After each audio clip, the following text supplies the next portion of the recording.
Hello there. Today we're in southeast London, Bexley actually, a place called Hall Place, which is what the English would call a stately home, meaning a home of a wealthy sort of, not royal type person, but wealthy person. The person who built this was once the mayor of London back in the 15 whatevers. And it's interesting little space which has been preserved obviously for nearly 500 years now. And the building is in kind of two parts. You get the stone part, which is the 1530s, and then about 100 years after that, they extended it with this new design with the brick style. So you have this strange juxtaposition between a stone half of the building and a brick half of the building. And I was particularly charmed by this particular spot where the two sides met. It seemed very interesting that the house was allowed to demonstrate its development. It isn't as if they knocked down the old stuff and replaced it with the new. They just added a new bit on in a way that's very obvious. And to us now, quite fascinating. Not the kind of thing we'd necessarily do. We tend to think that old-fashioned things need to be, as in, things which are 50 years old or 60 years old need to be knocked down and replaced, rather than adding on new bits. So we're doing something a bit different today, as I often say in these videos. Largely it's about the paper. The paper here is called Yupo, I believe it's pronounced paper, which is a polypropylene, basically a plastic. It's extremely thin, and it doesn't allow any paint or ink to soak into it. So the surface the ink sits on the surface of the paper. I'm using inverted commas when I say paper. They call it paper. I think it's just a polypropylene sheet, a thin plastic sheet, basically. But I guess if they said that on the pads, people wouldn't buy it because it sounds weird, doesn't it, to draw on a piece of thin plastic. So the question you'd ask is, why on earth does anybody want to draw or paint on plastic? Well, it's incredibly smooth, smoother than any paper could ever be, and because the whatever sort of fluid that you put onto the paper doesn't soak in, it reacts differently. It kind of hangs around in a different way. It's not like, how can I put it? It's not the answer to your dreams. It's an interesting alternative. It's just a little plaything to try and go, okay, I kind of see why it exists. It hasn't taken over the world, this stuff. It's not as if everybody uses it. There are negatives, things like, in the case of paint, it can take more time to dry than you're used to. Benefits of that being it's more movable. Negatives being when you apply the paint, it can move like spread. Benefits being, well, that's sometimes quite interesting. You can get interesting effects. And I think it particularly, in my case anyway, it sort of encourages me to be very loose and sort of casual and sketchy in my style. Now this is enhanced by using brushes like these. This kind of long, thin needlepoint brush is a brush which is designed specifically to take up a lot of paint and release that paint as you paint with just that very pointed end. So you can, in essence, draw a very thin line for a very long time because the bigger brush head behind it has held up all the paint. And of course, I don't always want to use it like that because that seems a bit too controlling. So I like to kind of push down, as you see here, and actually make different kinds of marks with it, because it adds an element of chance, of randomness. It's not sort of so controlled. Well, by the way, in that sky you can really see this Yupo paper, this polypropylene affecting the way the paint sits on the sheet, and it's kind of pooling and flowing in a way that's very fluid because it's still at this stage completely wet. It will only dry, on a hot day. In fact, when I put this drawing away at the end of the session, I was concerned that it would still be wet enough to sort of stick to my the inside of my portfolio, which is I guess a negative. Now you'll see I've started this painting with no sketch beforehand, so there's no pencil lines there to guide me. I've gone straight in with this paintbrush, and I'm using a super cheap little Winsor & Newton watercolour set. Basically the kind of the first set everyone buys. It's very pocketable. In fact, it may even be called the pocket set now, remember. So it's just super convenient to throw in your bag when you want to go light. So it's a really kind of an easy one to recommend, really. I mean, I've actually had quite a few of these little pocket ones over the years because I end up losing them because they end up just, they feel disposable. That sounds mean now. I don't like being mean to paint, but still. So I've launched straight in with where my lines are, and you'll have seen that this brush really encourages happenstance kind of mistakes. So sometimes I can make it draw a double line. I've criticised myself in the past, historical past, I mean, as in 10 years ago when I used to draw. I was very tight and very precise, and I don't think it was much of a pleasure to draw. I think I was drawing as a personal challenge, to see whether I could draw it as well as I could, whatever I was drawing. And I think over the years I've tried to relax more and enjoy more, and I think this kind of process is an active way of enforcing that, of making sure that I can't be precise because the tools I use don't allow me to be. And I find that more relaxing to do so, more pleasurable, more of an enjoyment. So hopefully that's part of why I guess I'm now recording these, because I've been drawing for many years, but I've only been recording now for a few months.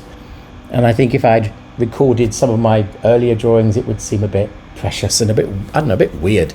I think that it's nice to show being relaxed. It's nice to encourage others to be relaxed. I think there's far too much tightness. There's far too much focus on sort of style, as in, you have to have one. And I just, you get past that point where you just want to enjoy the act of laying down some colours.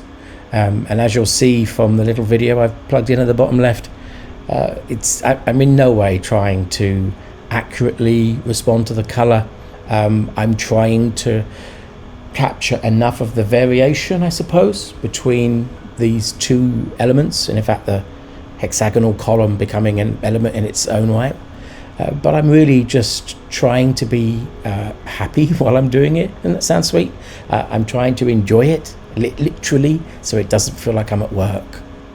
I think it's one of those easy little tricks that people learn, that if you use false colour, so if you're not trying to accurately represent the colour, it encourages you to be more relaxed and encourages you to be more playful, because the colours start you off in that direction. They've already encouraged that. So it's a great way of stopping yourself being tight and sort of self-critical because you're trying to precisely respond to the colour of a bit of brick or a bit of stone. I mean, who cares? You need to respond to how you feel and what you're looking at and the pleasure of the day, and just feel as if there's something personal about what you're doing. You're not just trying to represent a building, you're trying to respond to it, and there is a difference.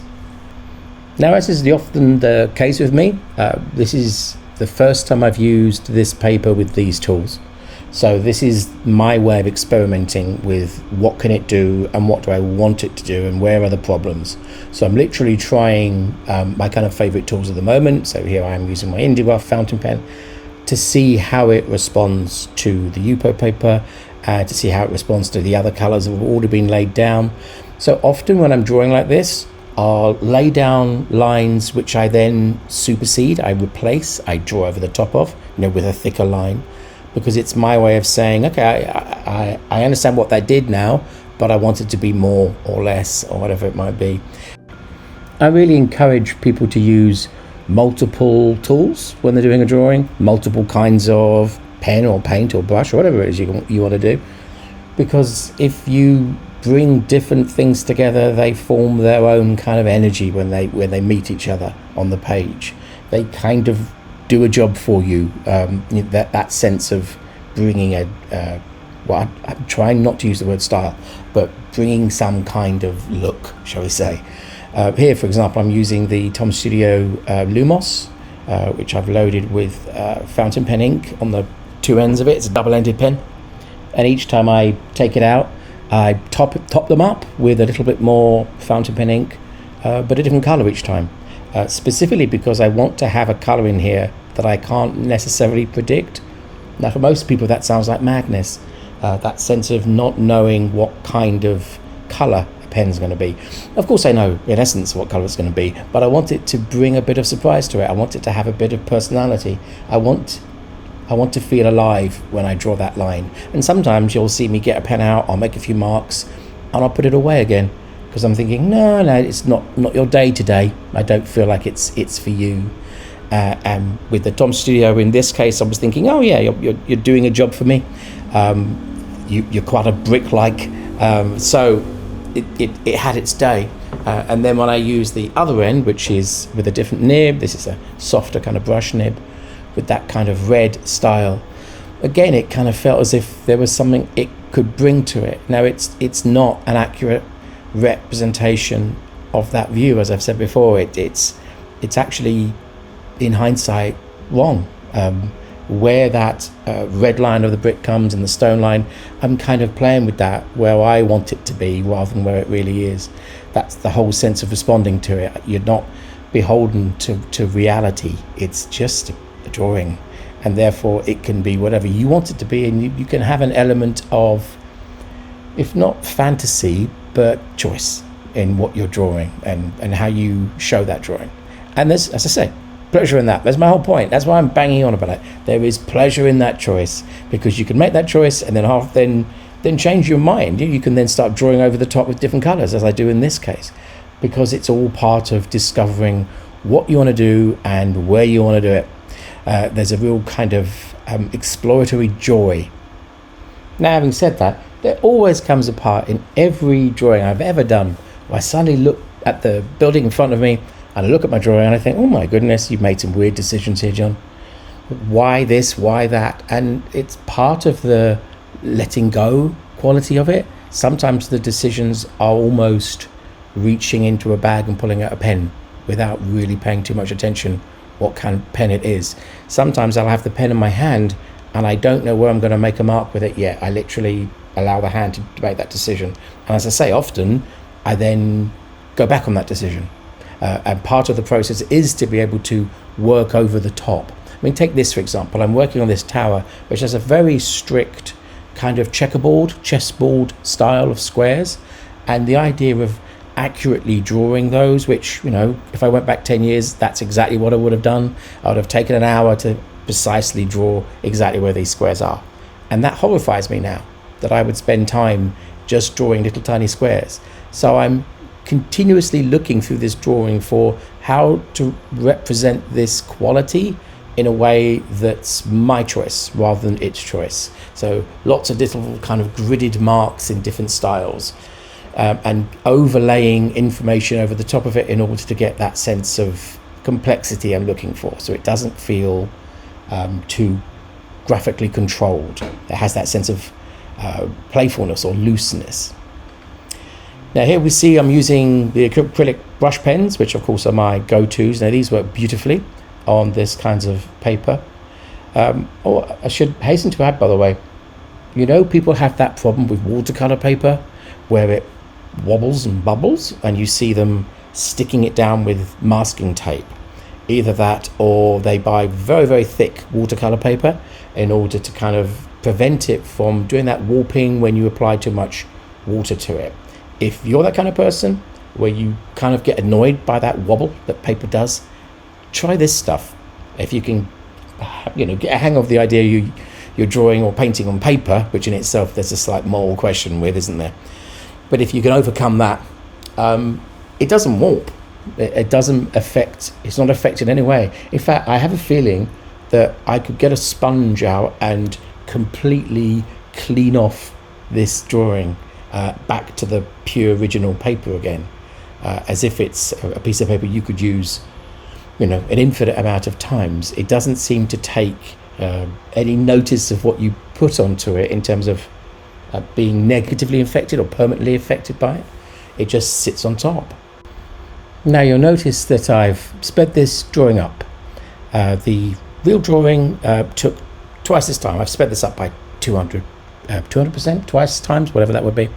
So it's about a 45-minute drawing. I was sitting cross-legged on the grass. I'm an elderly gentleman, so to sit cross-legged on the grass is quite a job for me now.